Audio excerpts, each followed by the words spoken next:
स्वागत है आपका न्यूजीलैंड भारत में। आपके साथ मैं हूं शारिफ इब्राहिम। तो आज के इस विशेष में हम बात करेंगे विवाद से लेकर अपराध तक और नियुक्ति से लेकर फरियाद तक। मगर सबसे पहले बात करेंगे कोरोना की। झारखंड में कोरोना संक्रमितों का आंकड़ा 8,000 के करीब। झारखंड में कोरोना के लगभग 4,300 एक्टिव मामले, 3,521 संक्रमित स्वस्थ होकर अपने घर लौट चुके हैं। कोरोना से मरने वालों का आंकड़ा 86 पर पहुंच गया। कोरोना संक्रमितों की संख्या रांची में सबसे ज्यादा। कोरोना संक्रमितों में दूसरे नंबर पर जमशेदपुर। कोरोना संक्रमितों में तीसरे नंबर पर हजारीबाग जिला। कोरोना से मरने वालों का आंकड़ा जमशेदपुर में सबसे ज्यादा। कोरोना से मरने वालों में रांची दूसरे स्थान पर। कोरोना संक्रमण रोकने के लिए सरकार प्रयासरत। लोगों से गाइडलाइन पालन करने का निर्देश। मास्क और सैनिटाइजर का कर इस्तेमाल, सोशल डिस्टेंसिंग का रखें ख्याल, बेवजह बाहर घरों से ना निकले। और लगातार हम भी अपील कर रहे हैं लोगों से कि कोरोना के खिलाफ जो जंग छिड़ी हुई है उसमें आपकी सावधानी ही निर्णायक साबित होगी, क्योंकि कहा जाता है कि सावधानी हटी और दुर्घटना घटी। सरकार की तरफ से जो गाइडलाइन जारी किए गए हैं उसका पालन करें। और लगातार आंकड़े बढ़ते चले जा रहे हैं। अगर सबसे ज्यादा अफेक्टेड जिलों की अगर बात करें तो राजधानी रांची, लौनगरी जमशेदपुर और हजारीबाग जिले का नाम अव्वल 3 में है।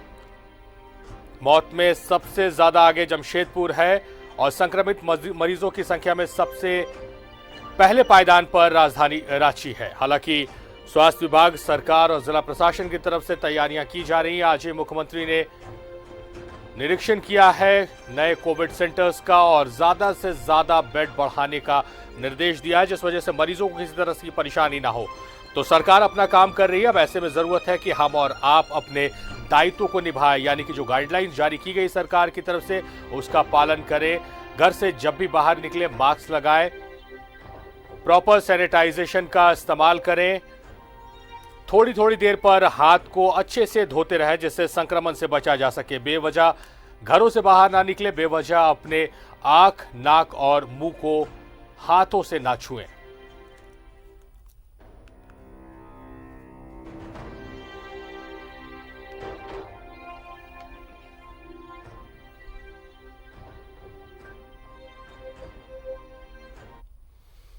मुख्यमंत्री हेमंत सोरेन ने जनता को भरोसा दिया है कि राज्य में कोविड संक्रमण को लेकर हालात नियंत्रण में है।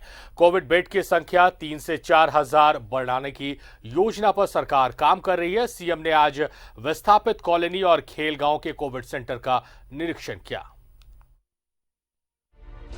मुख्यमंत्री हेमंत सोरेन रांची के कूटे स्थित विस्थापित कॉलोनी कोविड सेंटर पहुंचे।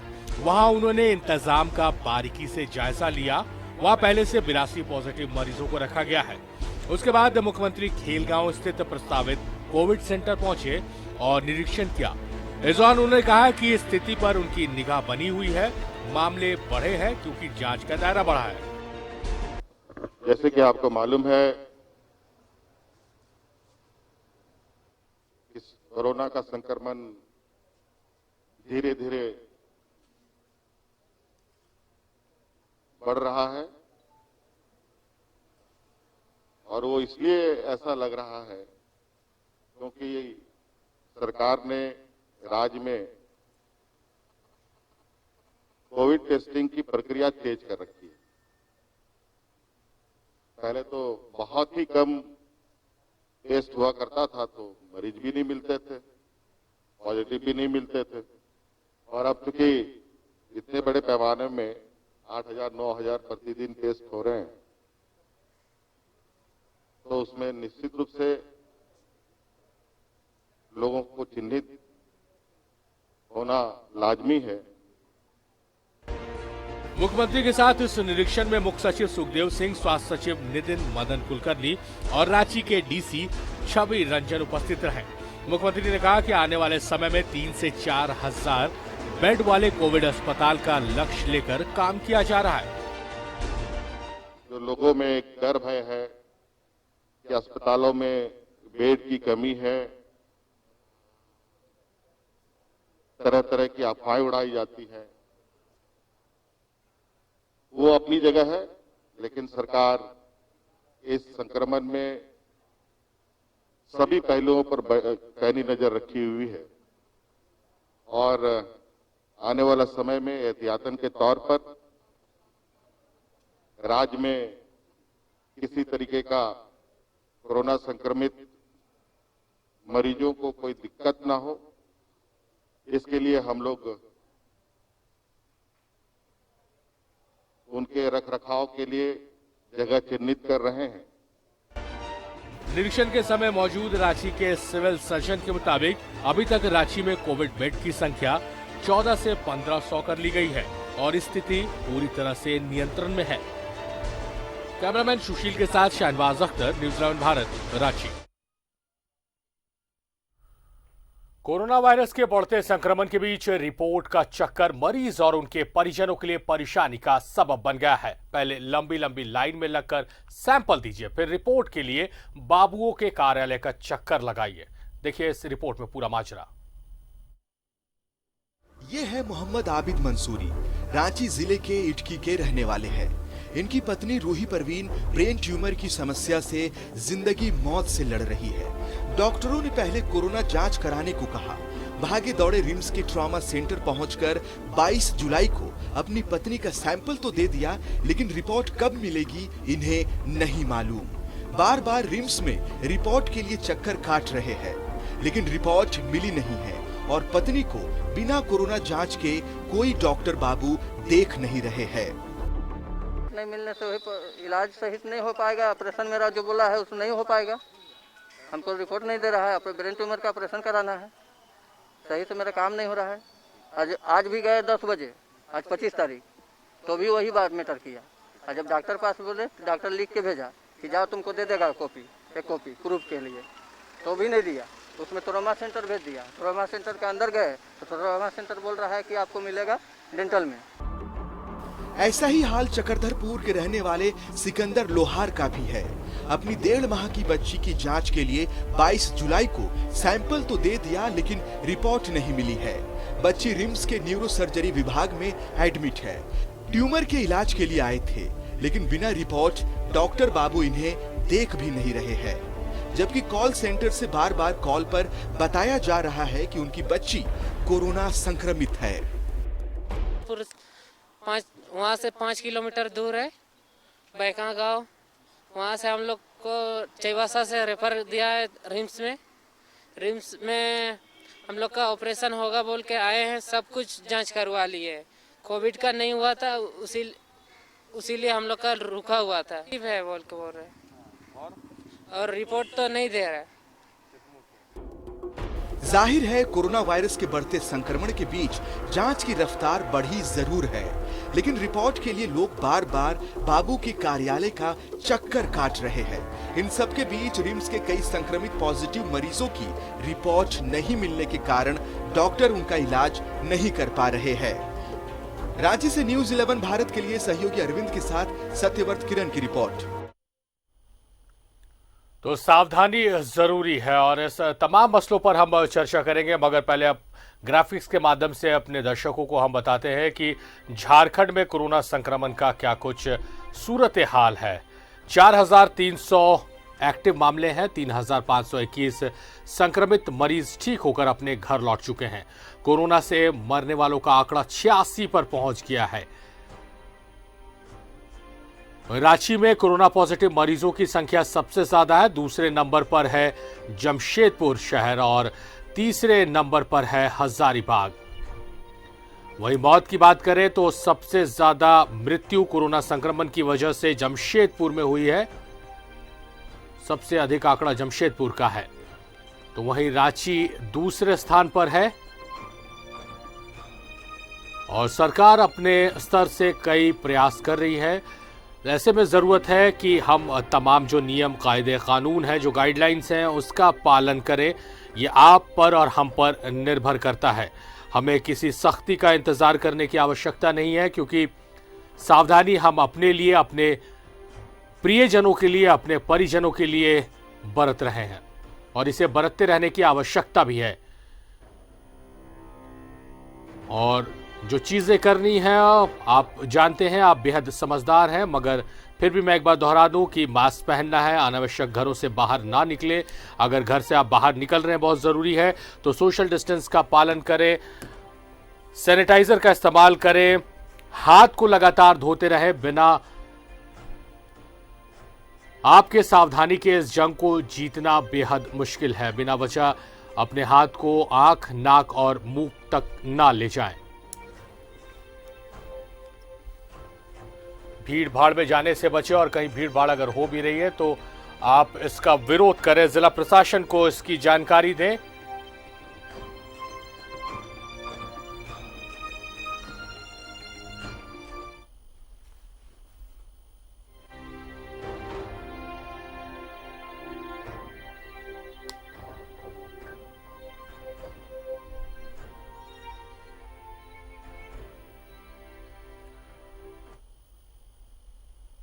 तो अपनी रिपोर्ट्स अब तक जो हमने आपको दिखाई है उसमें दो तरह की तस्वीरें। एक तो सरकार की तरफ से क्या कुछ इंतजामात किए जा रहे हैं, मुख्यमंत्री आज खुद निरीक्षण करने पहुंचे। दूसरी तरफ जो परेशानियां आ रही हैं सैंपल्स कलेक्शन में, सैंपल्स देने में और रिपोर्ट कलेक्शन में, ये दो तस्वीरें हैं और इन दोनों तस्वीरों पर हम चर्चा करेंगे। हमारे साथ हमारे सहयोगी जुड़े हुए हैं। रांची से हमारे साथ हमारे दो सहयोगी जुड़े हुए हैं। हमारे साथ अजय लाल है और राकेश है, और धनबाद से हमारे सहयोगी अभिषेक हमारे साथ जुड़े हुए हैं। राकेश का रुख करेंगे सबसे पहले। राकेश, जिस तरह से दो तस्वीरें हमने अपनी रिपोर्ट्स के माध्यम से दर्शकों को दिखाई, एक तो जिस तरह से सरकार प्रयास कर रही है, आज मुख्यमंत्री खुद निरीक्षण करने गए, दूसरी तरफ जहां पर ऑलरेडी कोविड सेंटर्स हैं वहां पर कई तरह की समस्याएं हो रही हैं, चाहे वो सैंपल कलेक्शन में या रिपोर्ट डिलीवरी में।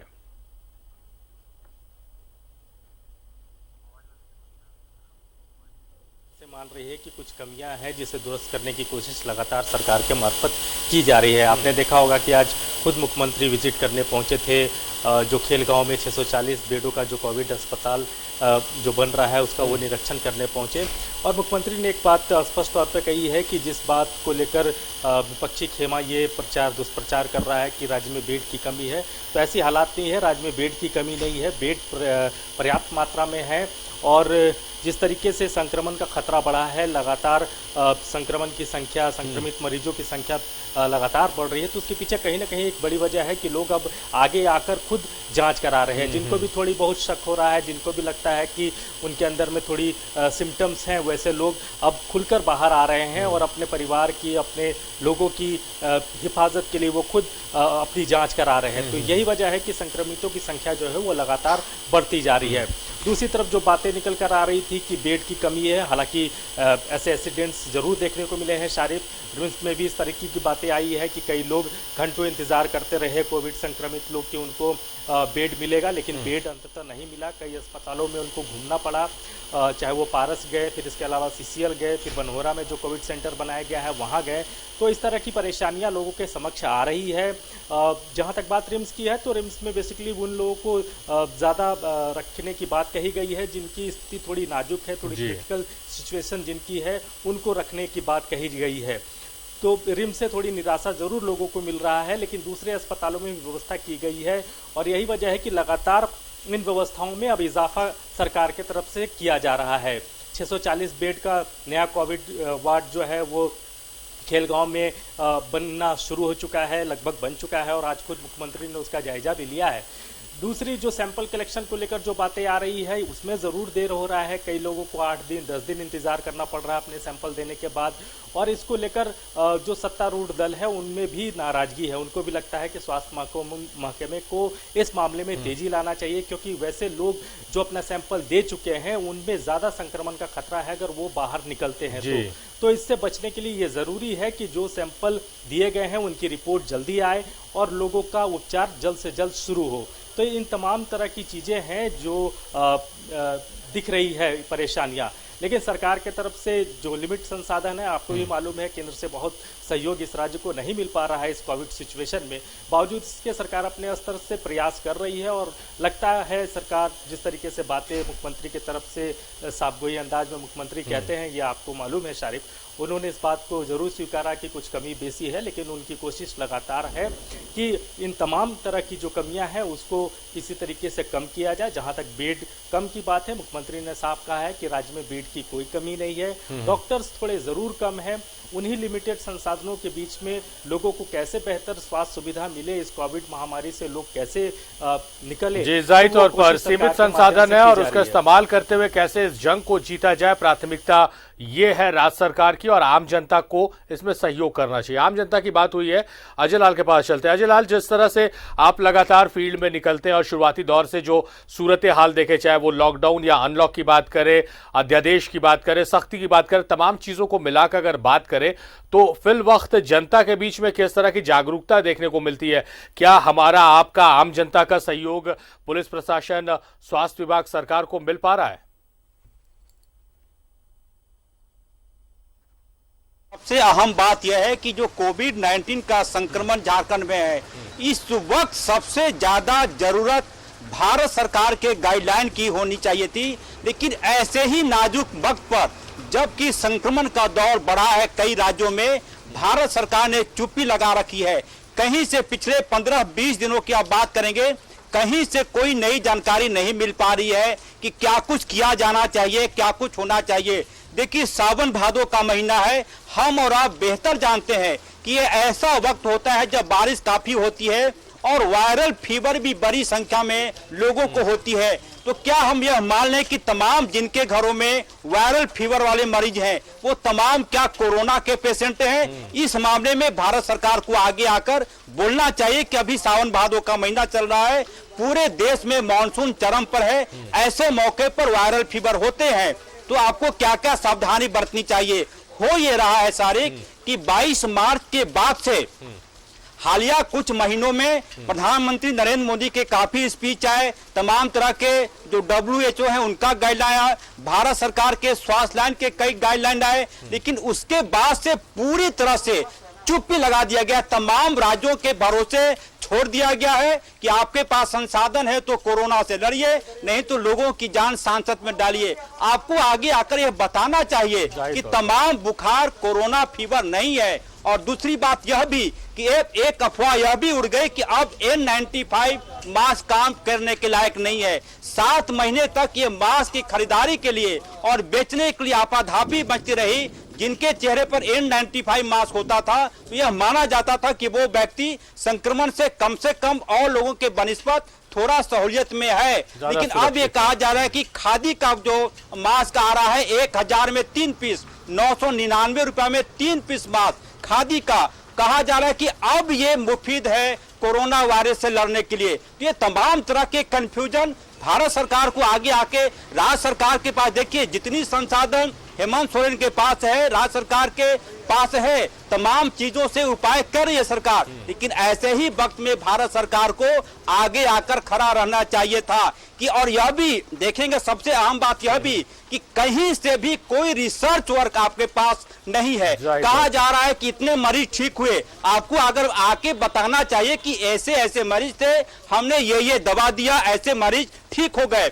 साथ में एक जो आंकड़ा होता है भारत सरकार के स्वास्थ्य विभाग के, पूरा अमला उनके पास है, उनको बताना चाहिए कि एक निश्चित एज के बाद जिनको कोरोना पॉजिटिव पाया गया उसमें ये दवा हमने दिया था, वो ठीक हो गए। उसके बाद से जो यंग जनरेशन था जिनका एज 40 से 60 के बीच था, उनको ये दवा दी गई, इससे ये ठीक हो गए। तो इससे होता ये कि जो झारखंड के डॉक्टर है उनको भी इलाज करने में सहूलियत होती।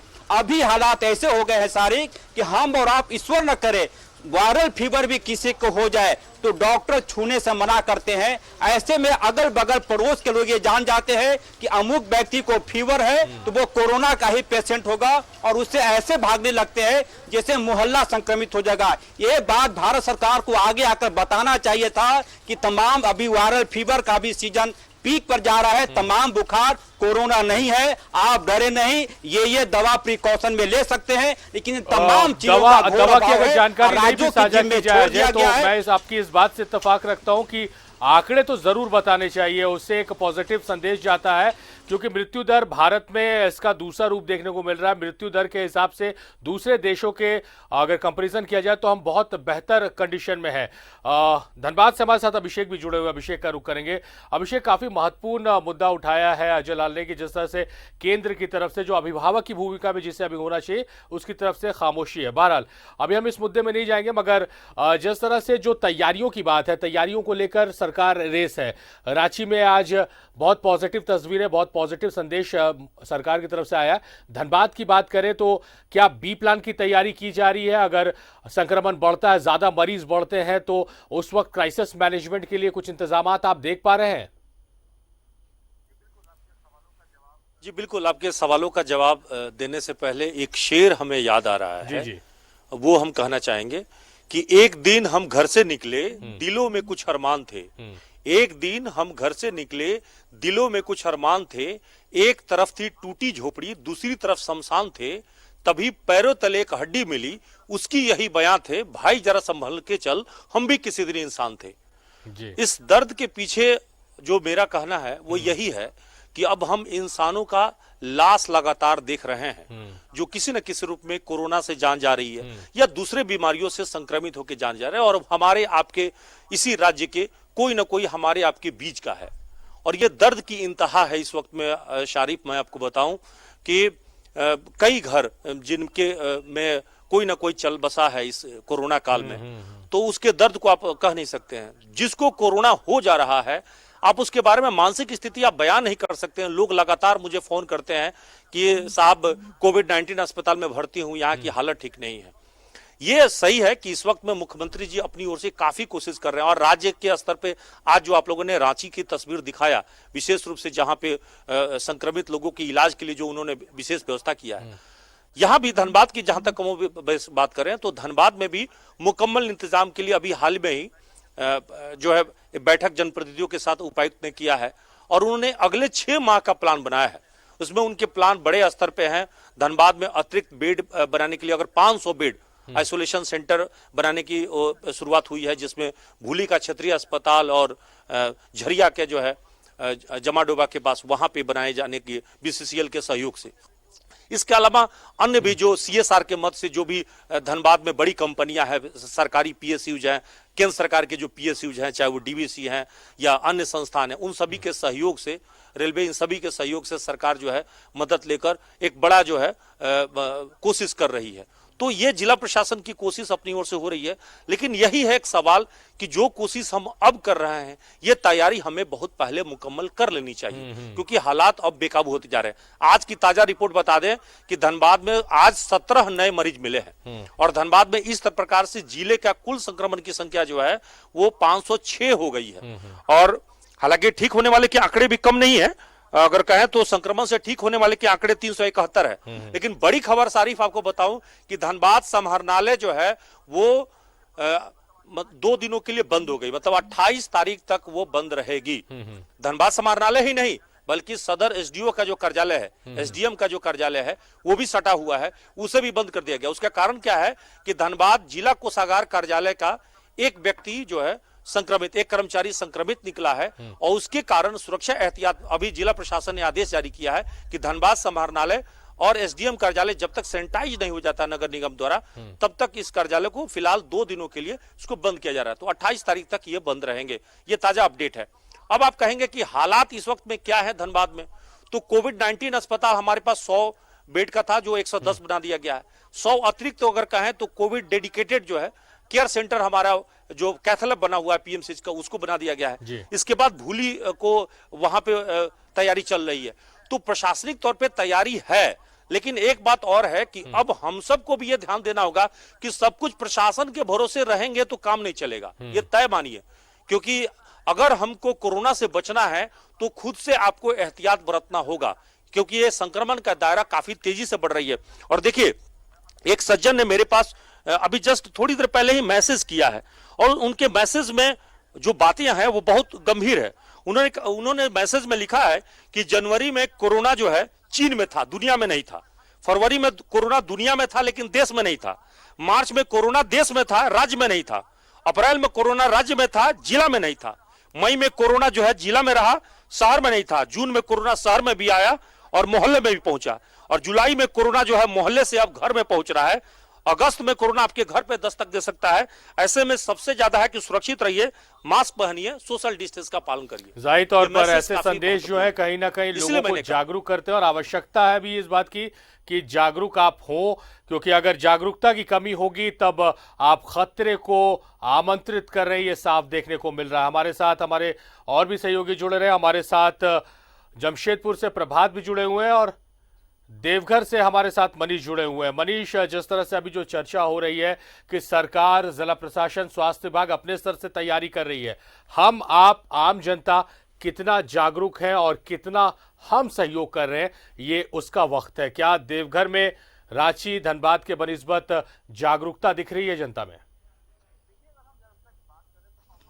देखिए, अगर हम जागरूकता की बात करें तो अब हम उस सीमा को पार कर चुके हैं। लोग काफ़ी दिनों से इस बात को समझ रहे थे और जब शुरुआती दौर था उस समय सामाजिक संगठन कहें या फिर जिन लोगों को देवघर के जो निगम की चुनाव है उस चुनाव में जिन लोगों को खड़ा होना है उम्मीदवार थे, वो सभी लोगों ने अपने स्तर से अनाजों का वितरण किया, मास्क का वितरण किया। आज भी लोग ये सैनिटाइजर की वितरण करते हैं। तो जितना वितरण किया, जो अवेयरनेस कैंपेन था वो अब काफ़ी हो चुका।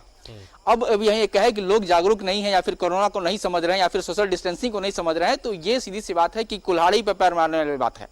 पैर पे कुल्हाड़ी नहीं बल्कि कुल्हाड़ी पे पैर मारने वाली बात है। और आज भी अगर हम बिना मास्क का निकलते हैं, सोशल डिस्टेंसिंग मेंटेन नहीं करते, तो सीधी सी बात है कि आप कुल्हाड़ी पे पैर मार रहे हैं। अब रही बात की तैयारी की बात, तो जिला प्रशासन ने कल भी डीसी ने निकले थे और पूरे जिला में घूम करके जितने कोविड सेंटर हैं, जितने एसएससी हैं, सभी जगह उन्होंने देखा क्या इंतजाम है और कहा भी और भी इंतजाम।